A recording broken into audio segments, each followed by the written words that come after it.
Ngayong hapon, let us all pray. Seek His blessing for this afternoon. Magampo ta. Pag-ilain, Ginoong Diyos, nga among inasimba, ikaw lamang ang Diyos nga nagbuhat ka namo, nagluwas ka namo, nagatiman ka namo. Ikaw ra ginamong pasidunggan, daygon, simbahon, o Diyos.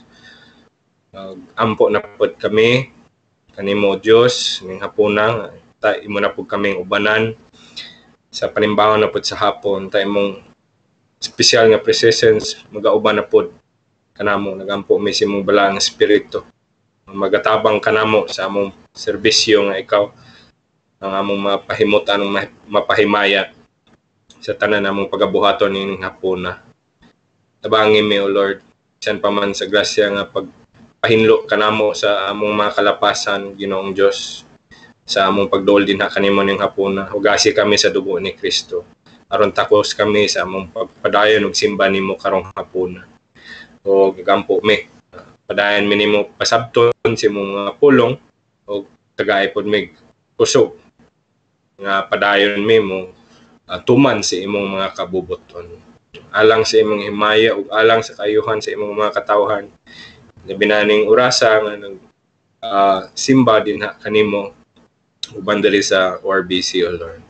O nga mo'y pag-ampo nga tabangan ko nimo sa pag-lead na pod sa hapon sa pamalandong sa Salmo ug si Pastor Christy sa pagpadayon pod sa iyang sermon, O Lord.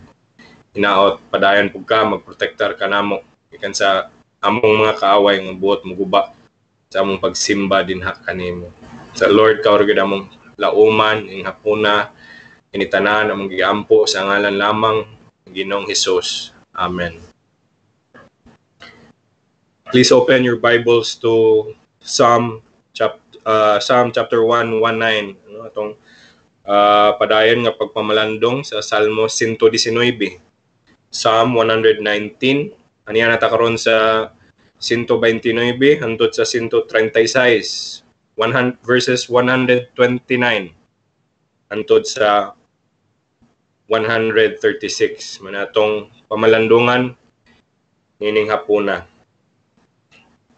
Salmo 119 verse 129 to 136.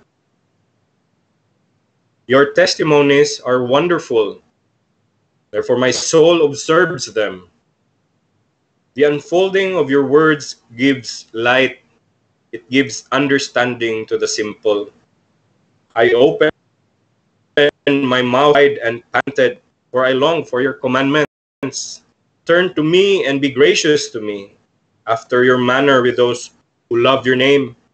Establish my footsteps in your word, and do not let any iniquity have dominion over me. Redeem me from the oppression of man, that I may keep your precepts. Make your face shine upon your servant, and teach me your statutes. My eyes shed streams of water, because they do not keep your law. So dinhi atong nakita ang usa ka ang trabaho sa grasya sa Ginoo sa salmista. Nahimo na siyang dili na buta sa mga espirituhanong butang.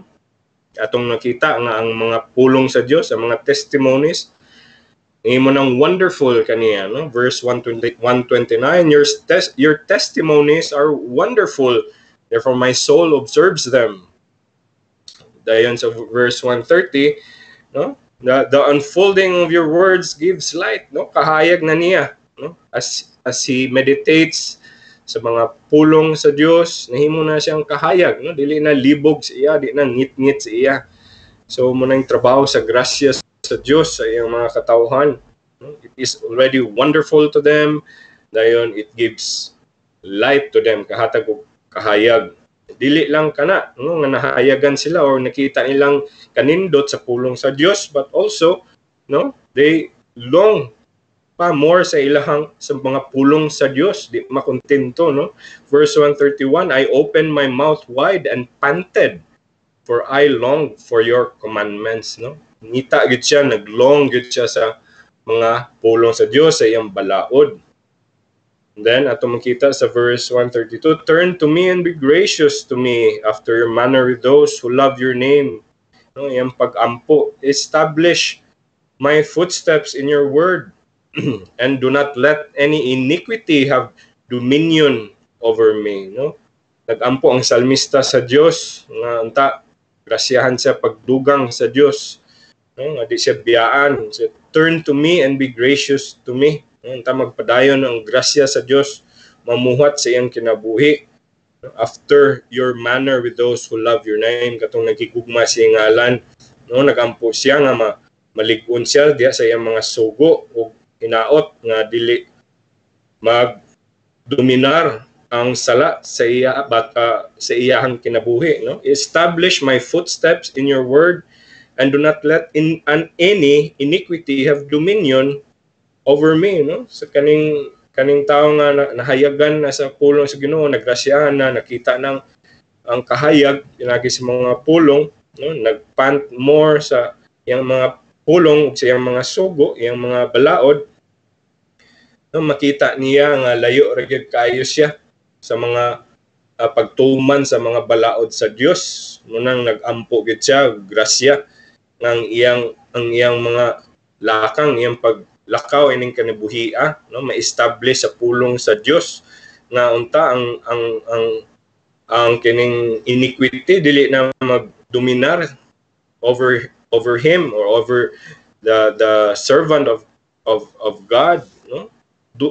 Ato makita, and do not let any iniquity nga wa na gyud untay sala nga maga-dominar over me and siya, no. Ato may numduman na si Apostol Pablo sa Romans 7 verse 18 and 19, no, nga mo po iyang isinating, for I know that nothing good dwells in me, that is in my flesh, for the willing is present in me, but the doing of the good is not.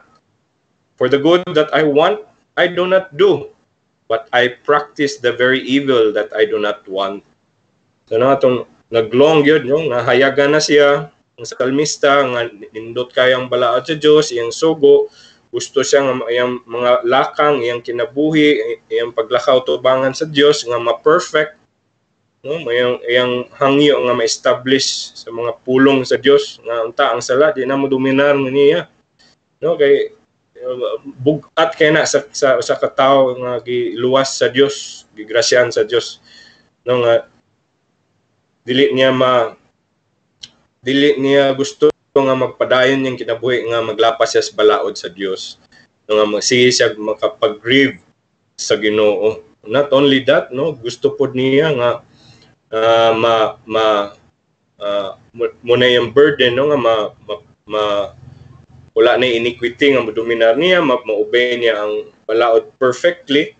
Mo pwede yang pangandoy nga ang mga magdaog-daog nga datang tao maundang na pod, no, iluwason siya sa mga tao kay, no, ato makita sa verse 134, redeem me from the oppression of man, no.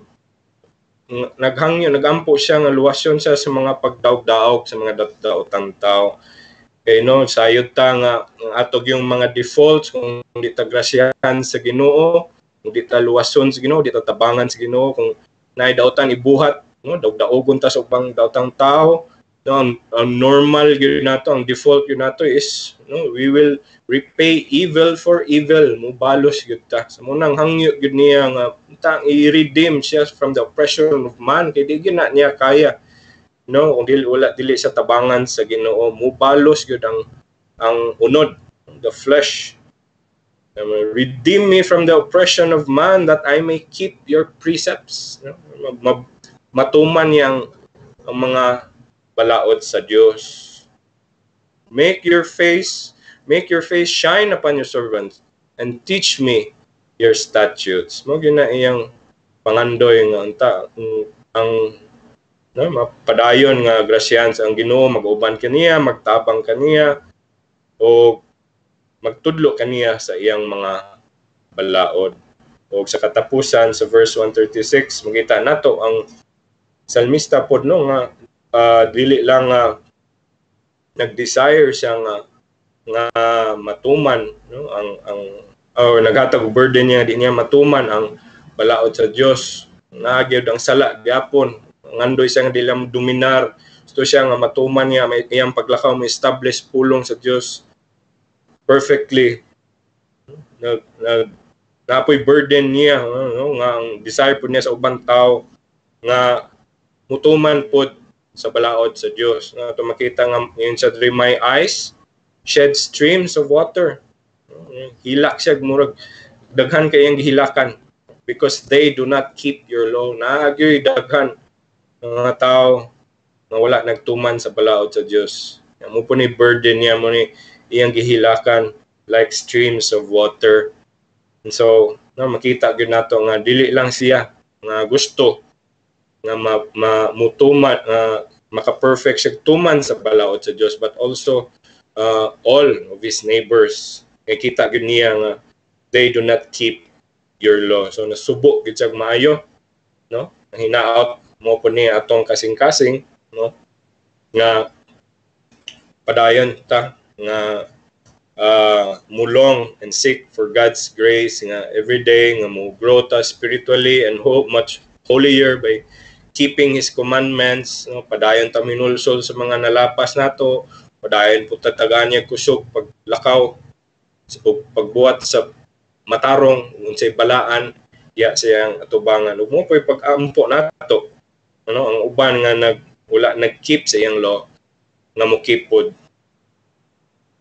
pinaagi sa pag-duol diha kang sa Ginoo. So muna na salamat ta nga na ang mga pulong sa Dios. Salamat ta sa Ginoo. Naggrasyahan ta dinhi sa RBC to to see dili na ta to see the wonder the beauty of his testimonies nga wonderful na sila and that his words gives light. Hinaot padayon ta mulong sa iyang commandments. Padayon ta mo ngay grasya sa Dios nga ma-establish atong mga lakang diya sa iyang kabubuton ug sa iyang mga balaod. O no, mogi atong pangandoy nga moabot yun ang tang panahon nga wala na ang di na mo dominar ang sala sa atong kinabuhi ug moabot yun na pinaagi sa saad Ginoo sa iyang pagbalik dadon na ta sa bagong yuta ug bagong langit ug bagong yuta. So pasalamat ta sa trabaho ni Ginoong Kristo. Amoy ni ani nagtuman sa tanang balaod para kanato kay di man kita katuman sa tanang balaod sa Dios, no? We thank God for sending Jesus Christ through his perfect life, perfect obedience sa law. Nat gituman na niya alang sa iyang mga katawhan o ang naatay paglaom nga makapadayon ta musuwag tas paglakaw pagkabalaan pagtuman sa iyang mga balaod tungod kay nagsaad sa Ginoong Kristo nga ipadala niya ang iyang balaang espiritu nga mo'y mananabang sa iyang mga taon, the helper, no, ang Holy Spirit mo help nato enable, no, to meditate sa iyang pulong day and night and pant for more sa iyang mga commandments o magtuman ni naot pod nga mo pay atong kasing-kasing nga mulong pudta for others to keep the law of God. Sayod ta nga kung di sila mo keep, no, dili lang nga kalaglagan ilang kapuntahan kundi they are